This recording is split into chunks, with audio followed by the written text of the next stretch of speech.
Welcome to the second episode of Defence Talks, Securing UK Advantage, a new podcast brought to you by the Council on Geostrategy in partnership with trade association ADS Group and sponsored by industry powerhouse BAE Systems. Every 2 weeks, our podcast discusses key questions that shape defence, technological and national security agendas in the UK and explores the main themes in British defence in the context of intensifying geopolitical competition. For our second episode, we are going to examine how the defence community is responding to societal and cultural change. On the face of it, addressing diversity, equity and inclusion might seem to be at odds with the immediate demands of defence today. But, as my two guests today will explain, the two requirements are in fact wholly compatible and indeed are truly vital to the military community of today and in the future. I'm Victoria Starrick-Summerlin, co-founder and director of strategy at the Council on Geostrategy, and today I'm delighted to be joined by Angela Owen, who founded the trailblazing independent and not-for-profit organisation Women in Defence following her experience in the British Army. And I'm also joined by Richard Blackmore, Head of Diversity, Equity and Inclusion at BAE Systems, the UK's largest defence company.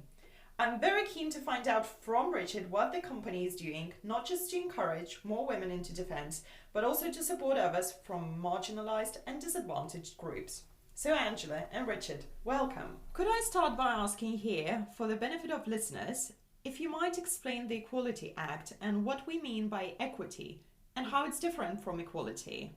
Sure. So in the UK, the baseline is the Equality Act of 2010, which includes the protected characteristics, and that is a range of characteristics, some of which you've mentioned around ethnicity, around LGBTQ, male, female, but also for me it talks about things like disability.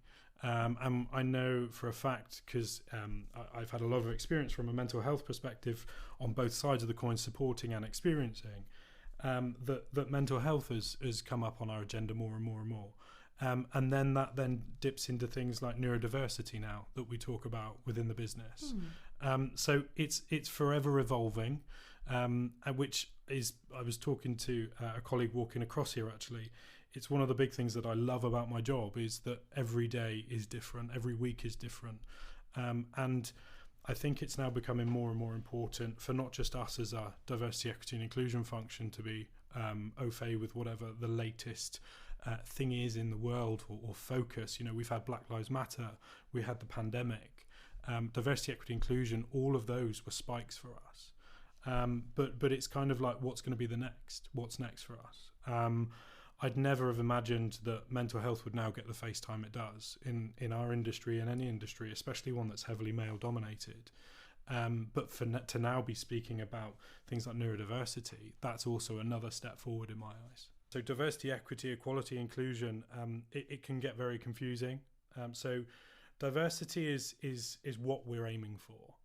Diversity, not just protected characteristics, but across innovation, creativity, thought, experience as well.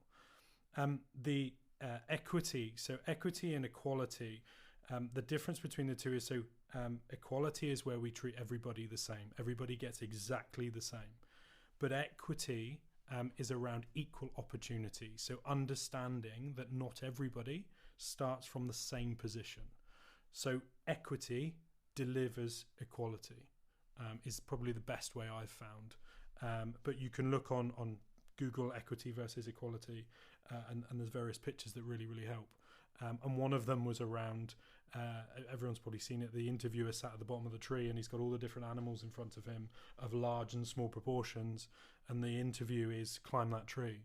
And there's an elephant, a hippo, but yet there's a bird and a monkey as well. So it's completely different. So each should be tested in a different way, or at least appreciate that they're coming from different positions. Angela. Can I add another example to Go it? for it. And forgive me, this is stereotyping. So all men listening, I'm sorry. This is job recruitment interview.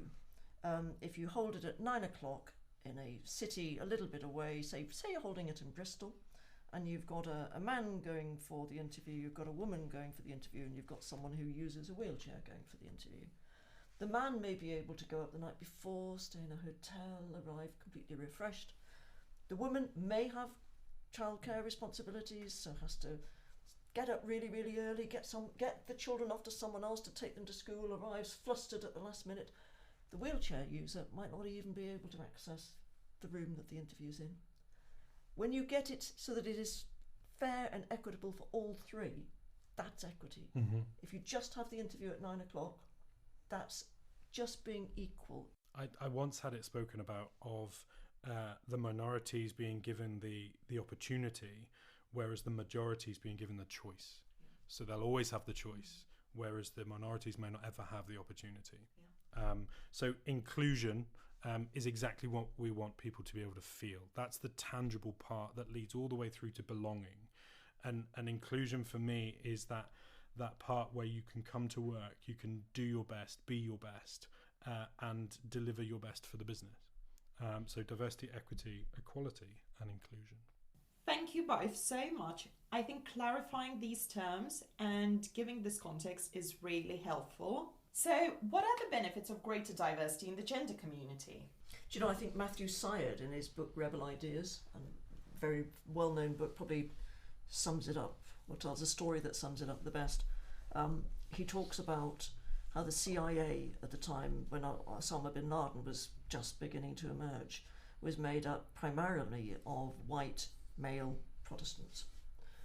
And they could not see that a man with a beard, dressed in homespun, living in a cave, could be any threat to the greatest nation in the world. Had they had any Muslims as part of the CIA, they might have been able to pick up that in the Muslim world, homespun is what the Prophet wore. A cave is a holy place. But because of that lack of diversity, because they were always recruited to be the best, and the best happened to be, in those days, white male Protestants, they were slow on the game on that one. So it really is, no matter what it is, to be honest, but in defence it is so important to avoid groupthink, because defence is so critical. It really is important, as Rich has been saying, to have completely different diversity, whether it's the protected characteristics, whether it's neurodiversity or whatever. It's critical. Richard, what's your view? I think for me it's essential. For me it's, and we talk about it in BAE as a golden thread. And we also talk about it as not just being the job of the DEI COE or department or of senior leadership, but actually becoming the role of a line manager. So it should be baked into training and programs for leaders in our business as a natural, rather than that kind of bolt-on or standalone piece. And I think there's various things and ways in which we can embed it and allow it to be kind of free to flow. But I think one of the big things for me is and I brought this with me to BAE and talking about the why. Why are we doing this? Where's the value? And what does it mean for me as an employee, any employee across a business? Why is that important? But also then the so what? And I find and read so many stories and articles about collecting protected characteristics data. And people wonder why they have low uptake. And generally because it's a standalone project. And all we do is say, give us your data, give us your details. Even if it's prefer not to disclose, we'd rather have that than nothing. And the piece that's really missing from that is we're doing it because, and it will lead to this.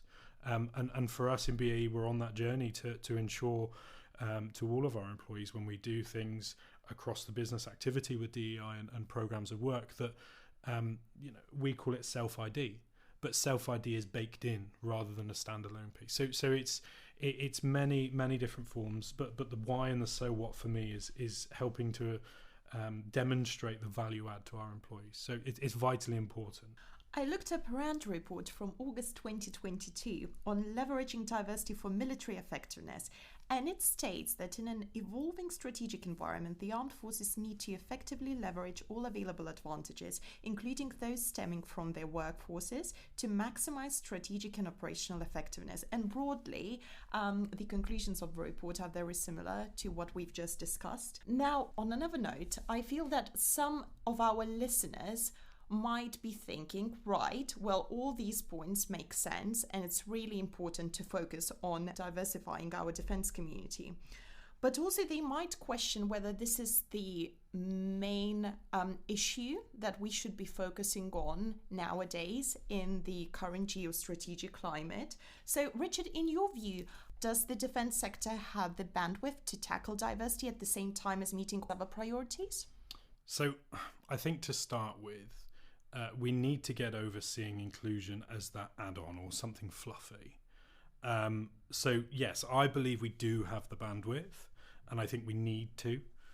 We have to keep going because we're reliant on brilliant and talented people to design, manufacture new technologies and defence programmes to help keep the country safe. And we know that the best people want to work for companies where the culture is progressive and forward-looking. And our organisations and the military community needs to reflect that societal change as well. Let's perhaps discuss the interest and engagement of the groups that we are trying to increase the diversity of.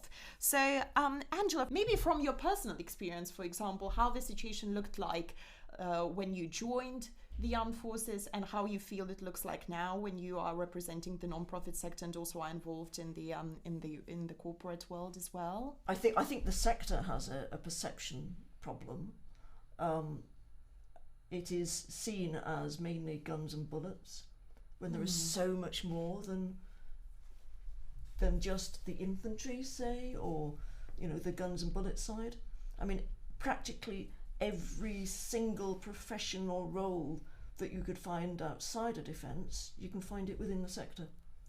Whether it's nursing, marketing, vets, padres, engineers, mathematicians, you name it, you can do it within the defence sector. And you're doing it for a good reason. You're defending your nation.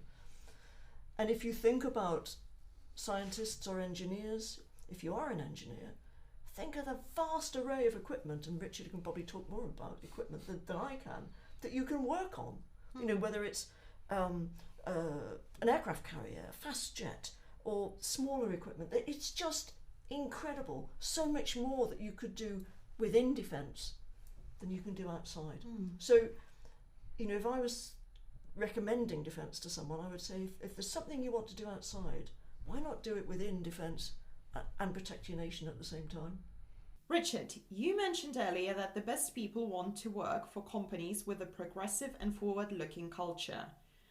Is diversity, equity and inclusion and the strategies that you are implementing an important factor when it comes to them determining whether this is the right place for them to go to work? Well, absolutely. So vitally important. And it's there's actually numbers been released now. So more than 3 in 4 job seekers are looking at diversity and inclusion when they look at, do I accept this job offer or not? And McKinsey speaks a lot about this topic, but when we hire that diverse talent, that's not enough. And like I said, it's the workplace experience that we need to prove to them that exists in the first place to enable that longevity of career.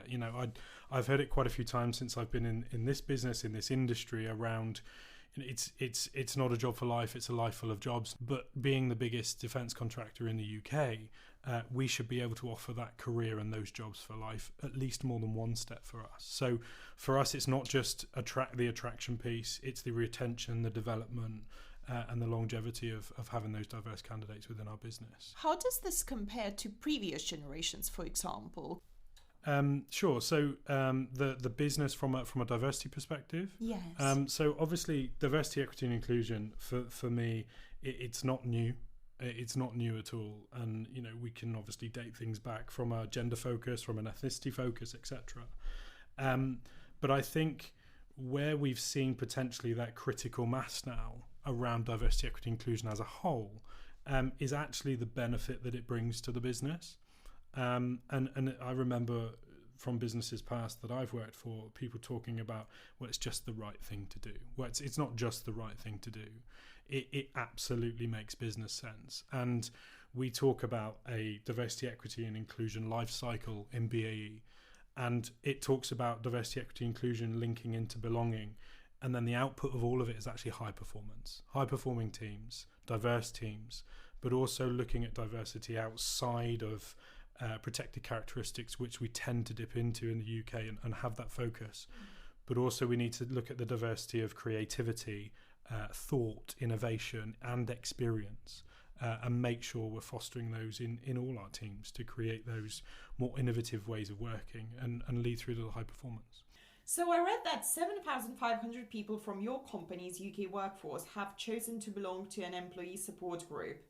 Can you please tell us about how employees have responded to the emphasis on these areas and the support groups that have formed?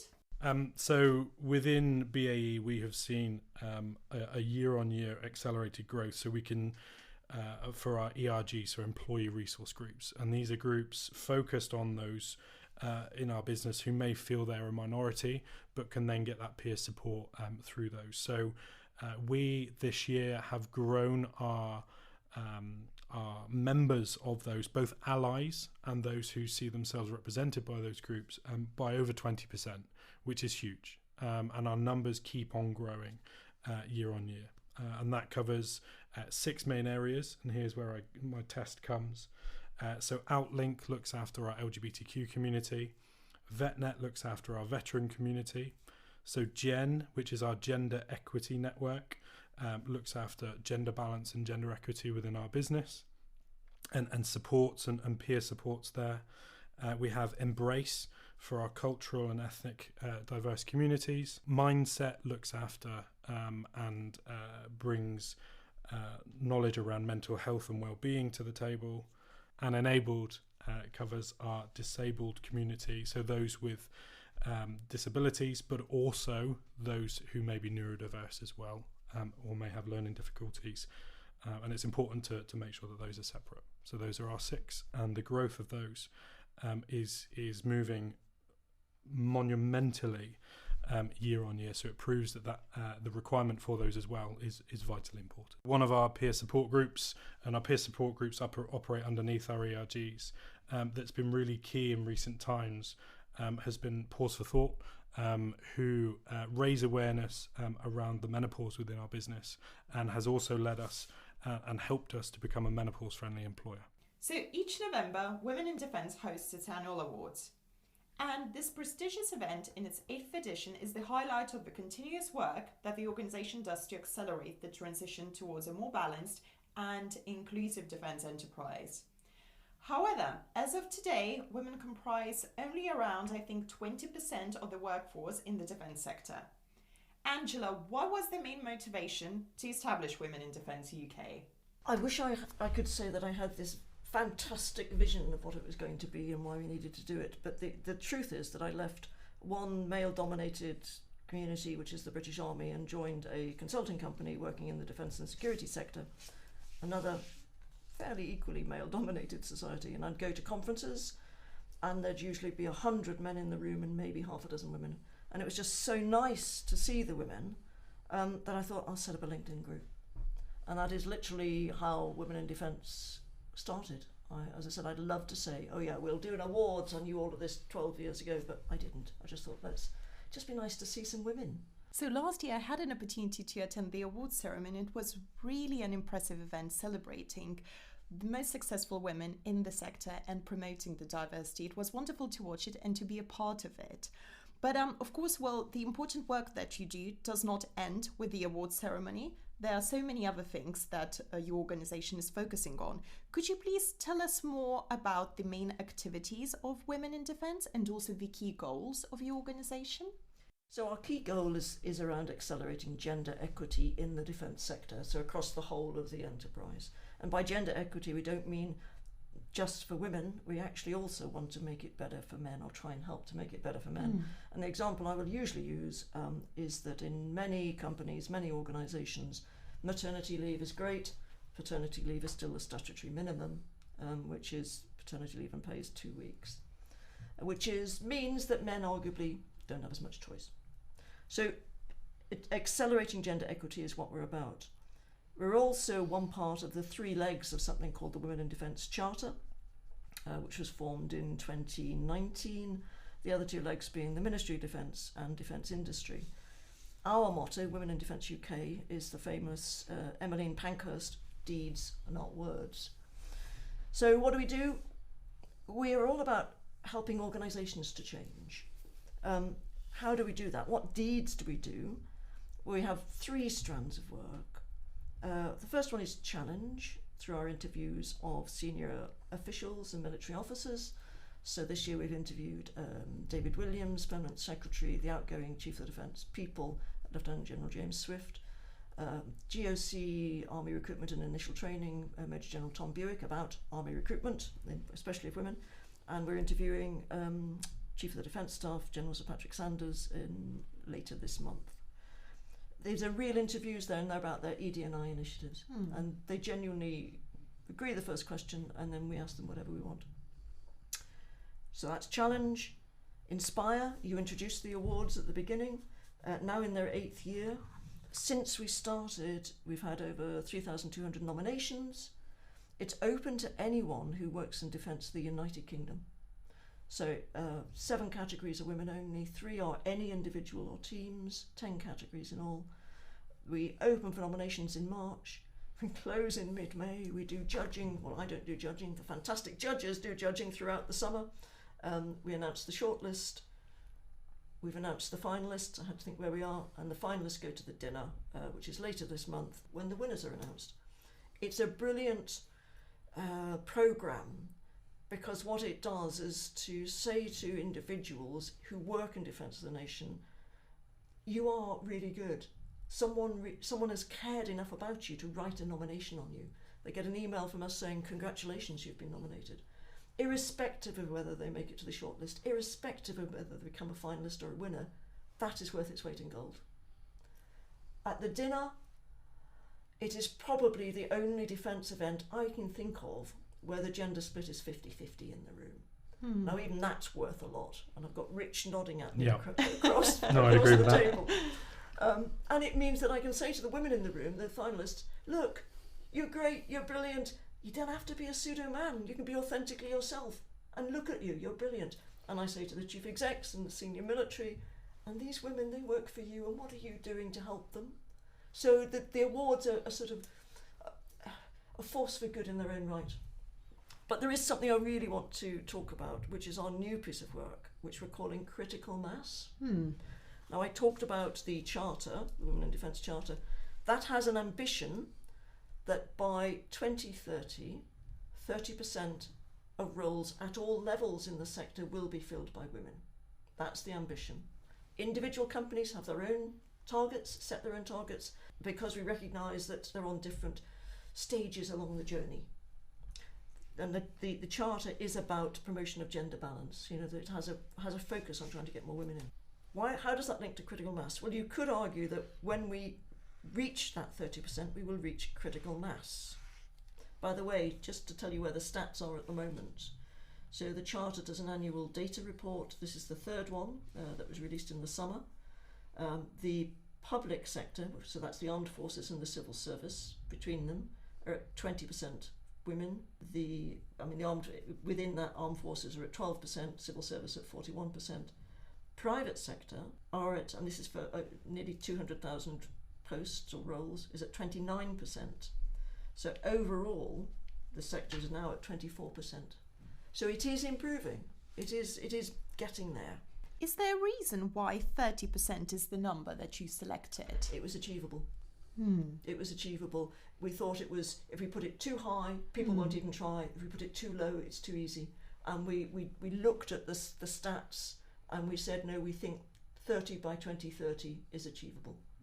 I mean, one of the things we do need to look at as the stats increase is, okay, so what do we do when we reach 30%? But, Absolutely. you know, that's for the future. Can I come back to critical mass? Absolutely, yes. Okay, so what do we mean by critical mass? There's a lovely article that was in the Times magazine a couple of years ago now, but it puts it really well to explain critical mass. It is about the states, though. When women reached 20% of the US Senate, they went after the military to reform the military sexual assault protocol. When they reached 25% of Hollywood producers, they took down Harvey Weinstein and the casting couch culture. And when they reached a third of the White House press corps, Fox's Roger Ailes and other serial harassers began to be called out. So somewhere in that zone, when women reach 20 to 30% of an institution, things begin to change. So to help achieve that 30%, and indeed to help remove barriers that need to be removed when it's achieved, we've created this critical mass work. With our partners, and we've got about 40 partners, we're creating a critical mass of leading practice, a critical mass of knowledge. Now our partners like BAE Systems are doing fantastic work in the defence sector, but it can be really stovepiped. And so what we're doing is asking our partners to share that knowledge.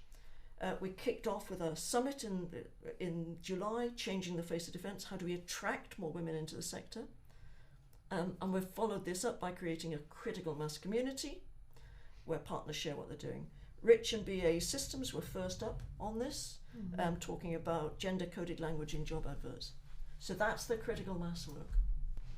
Thank you so much, Angela, for explaining in further detail what Women in Defence does throughout the year. Now, Richard, I looked up your website and it states that you have a skilled workforce of more than 93,000 people in around 40 countries. What percentage of this workforce are women? So if we look at the UK, unfortunately, we're slightly behind the numbers that Angela gave, around 29%. But for us in our business in the UK, around about 40,000 people, it's obviously a bigger number to move, and it takes a higher quantity for us to move. So to say that we're at 24.5 as it stands, 12 months ago that was within the 23. So we are moving at a very steady and nice rate. With a trajectory towards 2030. So, but for me, we talk about the numbers, and I agree with Angela, that critical mass number, and obviously where things start to get over the kind of the hump in the hill, should we say, and sort of start to glide a little bit better. But one of the phrases I brought into BAE with me is, we need to stop counting heads and make heads count. And for me, yes, we can chase numbers and for that critical mass piece, but the other part is around how do we create this culture of belonging that attracts our employees of tomorrow, employees of the future, our early careers side, but also those from experienced hires. So yeah, the numbers for us are important, but equally is the build it and they will come approach of actually being attractive from a cultural perspective. Richard, a couple of maybe practical examples. What are the most popular roles among women in your organisation? Which roles do you feel that you still need to work on promoting more to ensure that you get higher levels of interest? I think for me, and this goes without saying, and it's probably not a surprise to anybody, but the heavily industrialised areas of shipyards, of manufacturing areas, are the areas, and STEM. STEM has been a focus for many years now, and I think will continue to need to be. We do very well in our STEM subjects from early careers, but I think the STEM areas in particular are those which we will need to add further focus to. But just looking at our early careers in 2022, 30% of our apprentice intake in the UK were female, and 27% came from the most socially disadvantaged areas, and also 7% from ethnic minorities. So we have the attraction piece there, and Angela spoke about equipment that we manufacture, we create, and we maintain for the armed forces. It is incredible stuff, and I think the one thing for me is that the question we all need to look ourselves in the mirror and ask is, how do we get the allies in the room? But how do we get those that need to be converted and those that need to understand the value this is adding to the industry? So in answer to your question, I think it's definitely those areas that are more industrial focused. However, those industries and the perception of them are outdated. So I think we need to refresh those perceptions to actually build on that attraction piece even further than we have at the moment. So I would suspect that maintaining that diverse workforce also might be a challenge. Are there certain incentives that you have in place? For example, when a woman leaves a workplace to start a family, is it easy for a woman then to rejoin the corporate world in the defence sector? And what incentives do you have? STEM Returners is a fantastic program that we are heavily involved with, and they often, we're engaged with them and actively promote that within the business. But I think one of the things we need to be careful about is that when we are seen to have these demographic specific activities, so a female specific activity, it can look like, and Anders has probably heard this phrase and comments before, just around, oh, so if a female applies for the job, she'll get the job. It's not about that at all. For me, and I think one of the big misconceptions around diversity, equity, inclusion in any industry, not just defence, is that diverse candidate will get the job. It's not at all. It's about improving the pooling of the applicants that come for that job, which therefore advance the opportunity from an equitable perspective. And I think that's one thing to really define here is equality is something we spoke about previously, but equity equals equality, so it delivers equality. And it's around understanding that those minority demographics within our society and within our industry will be starting from a different position. So their starting place is lower back, or further behind than those of a majority within any industry. So we need to provide support to them, and that's what links us back to those demographic specific actions. So take Women in Defence, for example. The Women in Defence mentoring program is for female mentees, but it's for male or female mentors. But that offers that platform and that opportunity for the discussion with a senior leader for more junior females in business to understand, how do I get from A to B to C?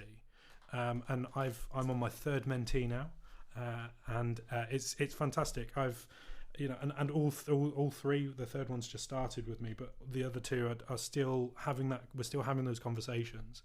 But I think that's where we are able to offer them that missing piece and bring them further up and create those equal opportunities.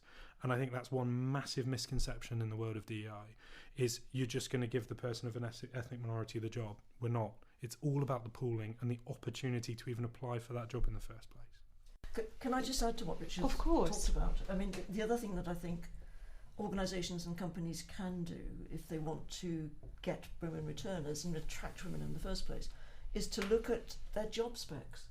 Zurich Insurance made all roles available as part-time, flexible or job share by default. By default. The outcome was a 16% surge in applications from women. So if your role has to be 9 to 5, you're narrowing your field. So really, if you can look and say, do all of our roles have to be 9 to 5? How many can we actually move so that they are more attractive? That, I think, could really, really help. And I think one thing there to point out is around the pandemic. And the pandemic proved we can. Yeah. I wouldn't have my job if it weren't for the pandemic, because I live in Plymouth, which is 2 hours away from my local BAE site. And I would not have got that job had it not have been for proving that we can still do it, we can still operate, we can still, run the largest defence contractor in the UK from home. Yeah. Richard, I would like to also ask a tricky question. Okay. So when it comes to talking about diversity, of course, another term that sometimes we think about is the risk of positive discrimination. Now, how do we tackle this potential issue that might arise as unintended consequence, although the aim is very positive and a very important one? Can it possibly lead to any unintended risks involved? So I think one area I just want to pick up from the question is around the positive intent. And I think that can be pushed to one side sometimes by looking at actions of organisations around the world. But for me, it's something we need to continually work on and will always have to. And getting the balance right in designing and executing these programs that support people who have been disadvantaged is really, really important. We are clear, at the end of the day, recruiting on merit is the position to take. But don't get me wrong, this stuff is hard. But we need to recognise as well how far we've come. Angela, can I please. just add to that, because there's quite a lot of confusion around the difference between positive discrimination, which is unlawful, and positive action, which is lawful within certain prescribed conditions. Now, I'm not a lawyer. This is not advice. But if I can just go through my understanding of the difference between the two, positive action is that it allows additional help to be provided for groups of people, and I'm reading, as you can tell, who share a protected characteristic, for example, race, sex, or sexual orientation. And it's there in order to level the playing field. You can take proportionate action that aims to reduce disadvantage, meet different needs, and increase participation. So that's positive action. There's two types of positive action within the Equality Act 2010. There's general, and then there's recruitment or promotion. So general could include providing a leadership team, the mentoring program perhaps, to help an underrepresented group achieve more senior positions in an organisation, or providing tailored training for a group because they have specific requirements. Recruitment or selection, and this is possibly the more tricky one, involves actions that reduce disadvantage and or increase representation, specifically when it comes to deciding between equally qualified candidates. For example, hiring one candidate over another equally qualified one because the former has a certain protected characteristic that's underrepresented in your workforce. So just to confirm, positive discrimination is unlawful. Positive action can be lawful within certain conditions.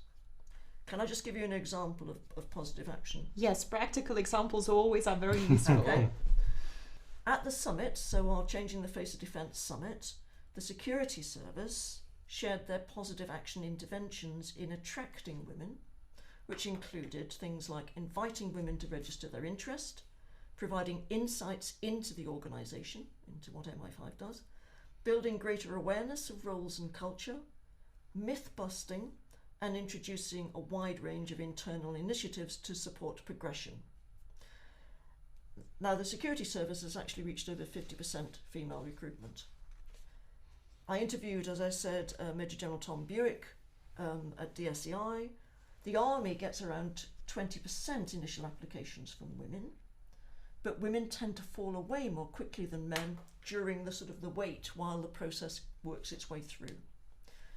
So what the Army are doing is working hard at keeping in touch with female recruits via what they call nurture teams, who do very similar to things to what the security service does.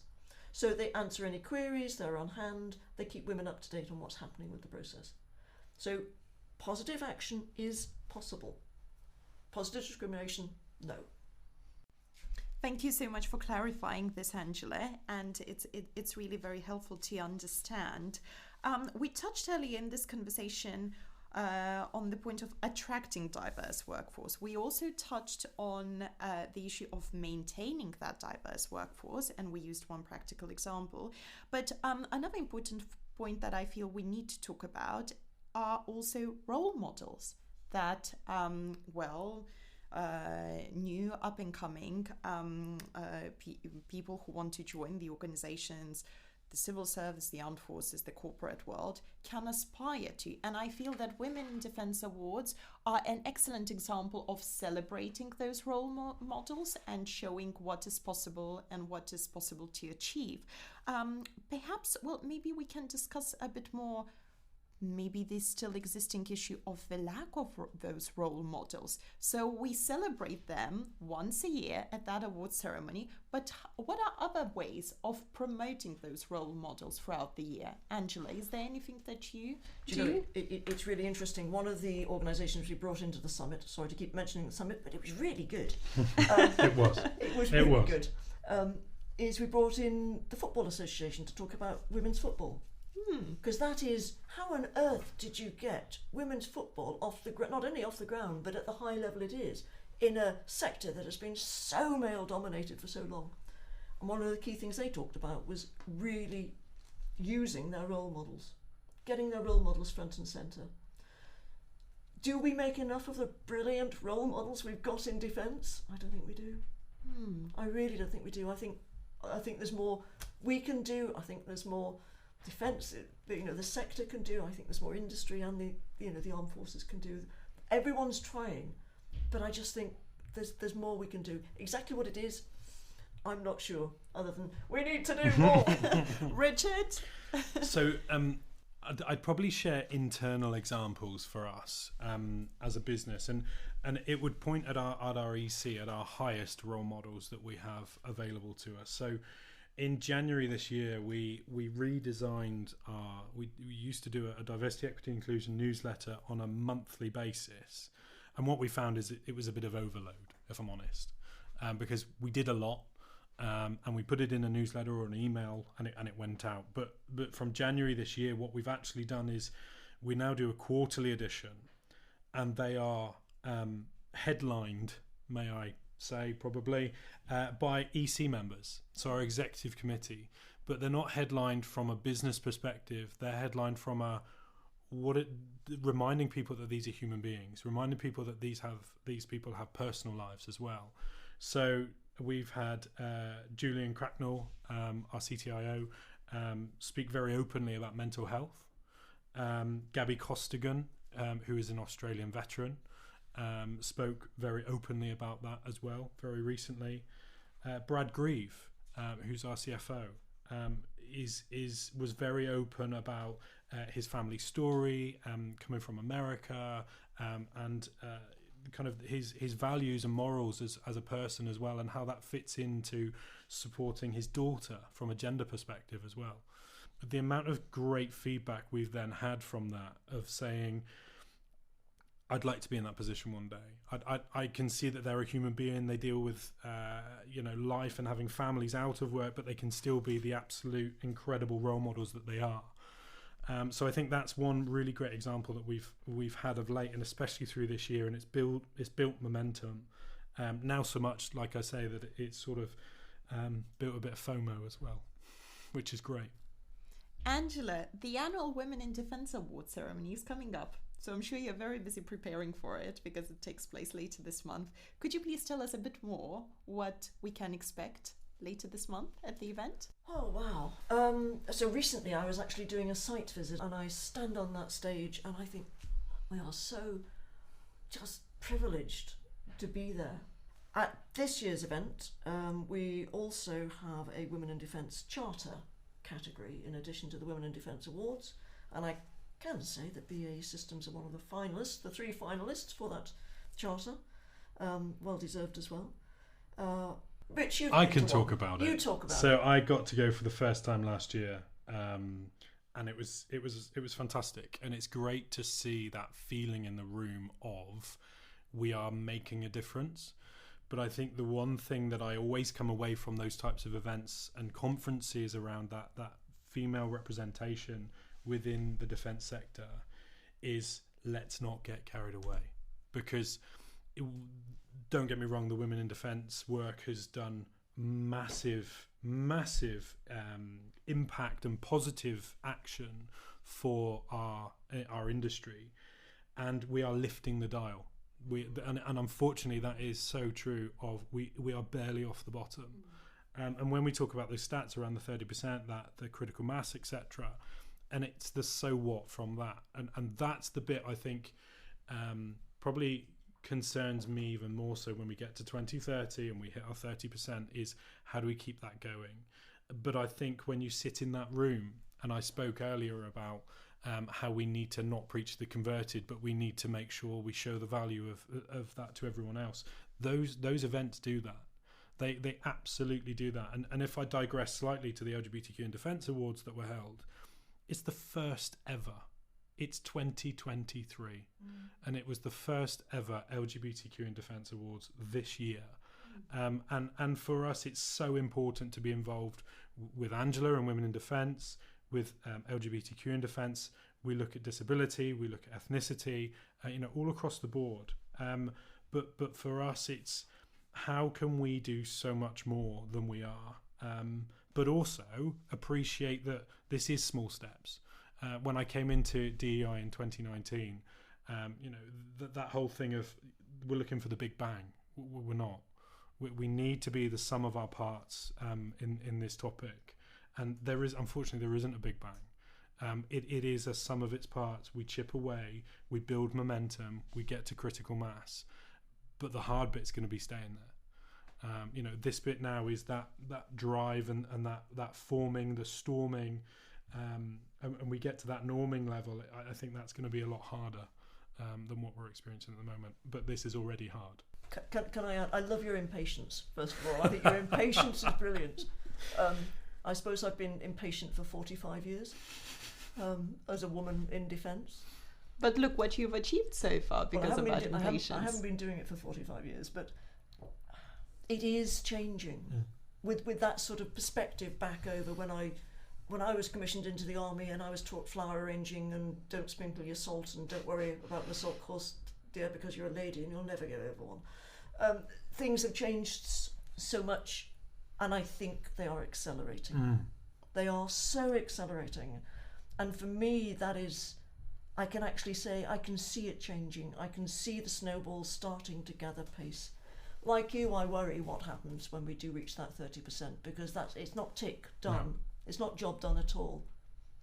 One of the key things about women in defence is that we'd love to write ourselves out of business. That's not going to happen anytime soon. No. I say this all the time. People say to me, what would you like to do in the future? What do you see as the future of diversity, equity, inclusion? I said, well, hopefully there isn't a future for it as a standalone. It's not a project. No. This doesn't have a start and finish date to it. It's not a project. Stop seeing, too many people say it as a project. It's not. It will develop into different things, and different things will become important. And the easiest way, when I first came into this and I spoke to Toby Milden, who's a great ambassador for diversity, equity, inclusion, and he said to me, we need to look at DEI like we've looked at health and safety across the years. And now it gets into the state of saying, who's responsible for health and safety? We all are. Who's responsible for DEI? We all are. Richard and Angela, thank you so much for joining us today to talk about this very important topic and sharing your experiences and also practical solutions about how we can increase diversity in the defence community and what challenges and opportunities are there ahead. And thank you very much for our listeners who are listening to Defence Talk Securing UK Advantage, brought to you by the Council on Geostrategy in partnership with ADS and sponsored by BAE Systems. To find out more about Defence Talk Securing UK Advantage podcast and upcoming episodes, please visit www.geostrategy.org.uk or send an email to defencetalks@geostrategy.org.uk.